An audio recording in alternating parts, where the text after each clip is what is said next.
Pertama-tama saya ingin mengucapkan simpati yang sedalam-dalamnya kepada mantan Presiden Joko Widodo atas kekalahannya pada kontestasi pemilihan pemimpin negara yang paling korup di dunia tahun 2024 dan hanya menempati urutan ketiga. Sungguh sangat disayangkan. Indonesian police are under pressure to investigate the country's former president Joko Widodo for corruption.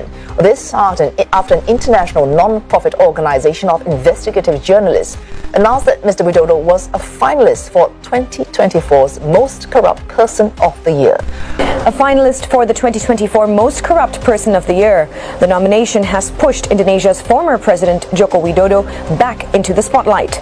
Kontestasi ini diselenggarakan oleh organisasi jurnalisme investigasi global yang bernama OCCRP atau Organized Crime and Corruption Reporting Project. Berkantor pusat di Amsterdam, OCCRP berfokus pada pemberitaan mengenai kejahatan terorganisir dan korupsi, dengan misi memperluas dan memperkuat jurnalisme investigatif di seluruh dunia. Mereka menyediakan pelatihan, alat, dan sumber daya untuk membantu media dalam mengungkap kejahatan terorganisir dan korupsi, sehingga publik dapat menuntut pertanggungjawaban dari para pemegang kekuasaan. We reveal the truth. We put out real news that is useful to the citizens to make informed. Baru-baru ini, OCCRP mencantumkan nama mantan Presiden Indonesia, Joko Widodo, dalam daftar nominasi pemimpin paling korup dan paling terlibat dalam mafia di seluruh dunia pada tahun 2024. Walaupun akhirnya di final beliau dikalahkan oleh Bashar al-Assad, Presiden Suriah yang digulingkan baru-baru ini. Selain Jokowi, daftar tersebut juga mencakup nama-nama seperti Presiden Kenya William Ruto, Presiden Nigeria Bola Ahmed Tinubu, mantan Perdana Menteri Bangladesh Sheikh Hasina, dan pengusaha India Gautam Adani. Jokowi masuk ke dalam daftar nominasi pemimpin paling korup di dunia menurut OCCRP berdasarkan beberapa faktor yang melibatkan persepsi dugaan korupsi selama pemerintahannya.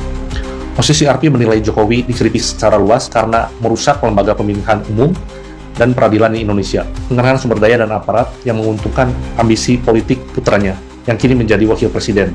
Pemerintahan Jokowi juga dinilai secara signifikan melemahkan KPK. Keputusan akhir untuk penghargaan ini dibuat oleh panel juri yang terdiri dari masyarakat sipil, akademisi, dan jurnalis yang berpengalaman menyelidiki korupsi dan kejahatan. Mereka lah yang menyeleksi 55.000 tokoh yang diusulkan. Proses seleksi akhir OCCRP didasarkan pada penelitian investigasi dan keahlian kolektif jaringan. Penghargaan ini menyoroti sistem dan aktor yang memungkinkan terjadinya korupsi dan kejahatan terorganisasi, tapi juga berfungsi sebagai pengingat agar kebutuhan berkelanjutan untuk mengungkap ketidakadilan.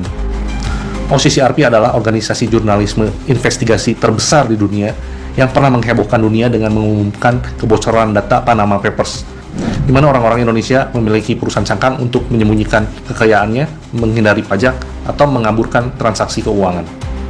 Di antaranya adalah Luhut Binsar Panjaitan, Sandiaga Uno, Tommy Soeharto, Edi Kusnadi Sariatmaja, Sukanto Tanoko, dan Prayogo Pangestu. Selama beroperasi, OCCRP telah membuat 702 pejabat dunia mengundurkan diri atau diskors dari jabatannya, dan 620 dakwaan, berbagai vonis hukuman, dan lebih dari 100 aksi korporasi. Jadi menurut saya sih OCCRP sangat kredibel untuk melakukan investigasi. Tugas mereka menyajikan informasi kepada publik, bukan untuk melakukan penuntutan atau pembuktian di pengadilan.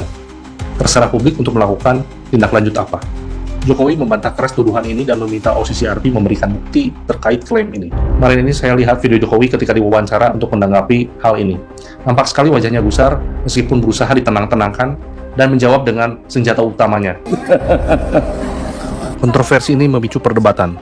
Beberapa kelompok pendukung Jokowi membela dengan menekankan bahwa tingkat kepercayaan publik terhadapnya tetap tinggi 80%. Meskipun di tengah hebohnya rekayasa Paman Usman, private jet, roti 400.000, isu pencucian uang anak-anaknya, hingga ekspor ilegal biji nikel. Sungguh nggak masuk akal. Yang jelas, Jokowi sudah menjadi public enemy untuk saat ini. Apa sih yang dimaksud korupsi itu? OCCRP menjelaskan bahwa korupsi itu termasuk manipulasi dalam soal kampanye, termasuk juga penjarahan sumber daya alam, dan sebagainya. Ini adalah pengertian korupsi dalam pengertian yang lebih luas, yang disebut sebagai korupsi kebijakan. Korupsi kebijakan itu jauh lebih dahsyat dan berbahaya ketimbang hanya korupsi yang nyolong. Karena kalau korupsi kebijakan, dampaknya sangat luas dan sistematis, masif, dan terencana. Menurut YLBHI, ada setidaknya 10 faktor Jokowi layak disebut koruptor. Nomor 1, pelemahan KPK secara sistematis. Lewat revisi Undang-Undang KPK, Jokowi memperlemah KPK, menyingkirkan anggota-anggota KPK yang berdedikasi lewat rekayasa tes wawasan kebangsaan, lalu memasang orang yang jelas-jelas bermasalah menjadi ketua KPK. Hasilnya, ketua KPK tersangkut kasus pemerasan. Jokowi menjadikan KPK sebagai attack dog yang menyasar lawan-lawan politik. Kalau lawan politik, dikejar sampai Antartika. Kalau sesama mereka, cukup antar kita. Kedua, pertambangan mineral dan batu bara. Ini yang paling dahsyat. Berdasarkan riset KPK, bila korupsi pertambangan diatasi, minimal setiap rakyat bisa digaji 20 juta per orang setiap bulan, bukan per keluarga. Kalau satu keluarga ada 5 orang, berarti 100 juta per bulan. Jokowi membagi-bagikan izin tambang sebagai balas jasa atas dukungan dalam Pilpres 2024.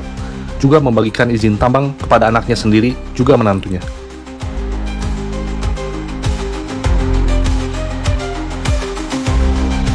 Harvey Muiz pun di persidangannya menyebutkan bahwa yang mereka lakukan sudah sesuai arahan Jokowi.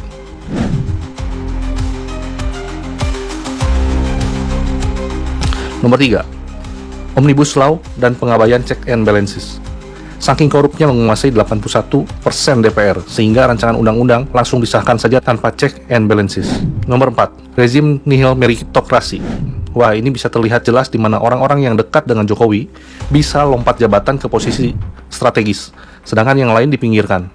Terlihat jelas di militer dan kepolisian. Kita juga bisa melihat bagaimana relawan Jokowi dijadikan Menteri Kominfo yang kemungkinan terlibat membina judi online. Nomor 5, menghidupkan kembali dui fungsi militer.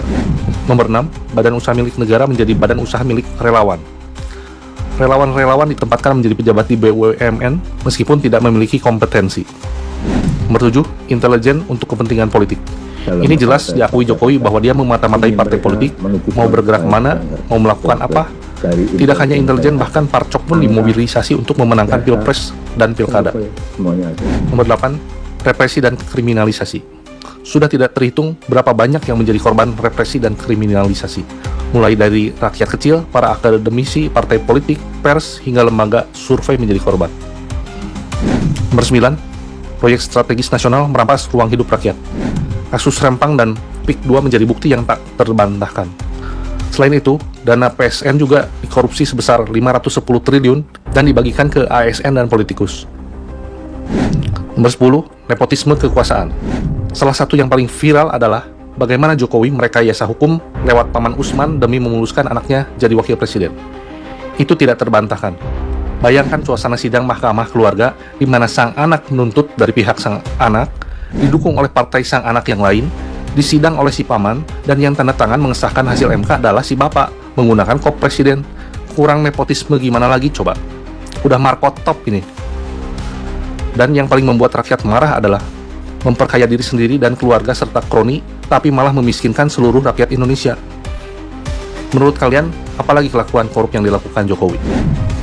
Kita tahu setiap pembiaran pasti ada yang terlibat melindungi dan kebagian rente. Setiap ada kasus yang dilokalisir, pasti ada orang berkuasa yang terlibat. Setiap pengalihan isu, pasti ada isu lain yang ditutupi. Selama ini terjadi pembiaran korupsi, judi online, narkoba, pembiaran tambang ilegal, impor ilegal, mafia migas, mafia hukum, mafia medis, mafia pertanahan, dan lain semuanya. Semuanya ada keterlibatan pejabat. Jadi, sangat wajar jika muncul pertanyaan di publik seperti, apakah kasus Sambo adalah perintah orang nomor 1 untuk menutupi konsorsium judi online 303? Apakah penyerangan hacker terhadap pusat data nasional adalah sebuah bentuk penghilangan jejak korupsi berjamaah? Apakah mengotak-atik undang-undang demi kepentingan pribadi dan keluarga adalah bukan tindakan KKN? Apakah benar terjadi ekspor ilegal biji nikel sebanyak 5 juta ton ke China yang menurut Pak Faisal Basri dilakukan oleh Bobi Nasution dan Erlangga Hartarto? Ada yang nyelundup, dan yang menyelundup itu petinggi-petinggi. Erlangga Hartarto misalnya, menantunya Pak SBY, Pak Jokowi, Bobi Nasution. Saya sebut nama, dan nama itu saya dapatkan dari KPK. Jika itu benar terjadi, kenapa aparat dari RT, RW sampai Kapolri pura-pura tidak tahu? Padahal kegiatan tambang adalah kegiatan yang sangat terlihat jelas. Jutaan meter kubik diangkut ratusan truk-truk super besar hilir mudik setiap harinya. Dikirim dengan sekian banyak mother vessel. Apakah kalau berkuasa boleh seenaknya begitu? Hanya waktu yang akan menjawab.